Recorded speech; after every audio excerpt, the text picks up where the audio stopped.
ကျွန်တော်တို့ Facebook ကိုပေါ်ပါလေးသုံးညနေဆိုရင် Facebook မှာရှိတဲ့အမှတ်တရတွေကိုတွားချင်းထားမှာဖြစ်ပါတယ် Facebook application နဲ့ဝင်လိုက်ပါဒီ app info ဆိုတဲ့နေရာကိုမိတ်ဆွေဝင်လိုက်ပါခင်ဗျာပြီးရင်ဒီမှာ storage ဆိုတဲ့နေရာကို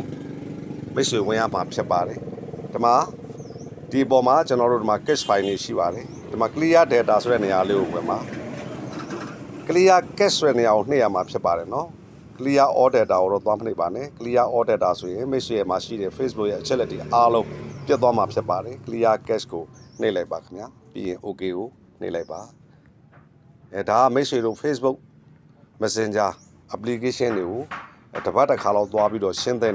အမှိုက်တရိုက်တွေဖြစ်ပါတယ် Messenger ကိုပေါ်ပါသွားအောင်လုပ်မှာဖြစ်ပါတယ် Messenger application တွေကိုဝင်ပါပြီးရင်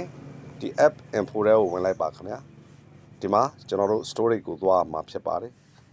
ဒီမှာ clear data ဆိုတဲ့နေရာလေးကိုတစ်ချက်လောက်နှိပ်ပါ clear cache ဆိုတဲ့နေရာကိုနှိပ်လိုက်ပါခင်ဗျာ okay အဲ့လိုလုပ်လိုက်ပါ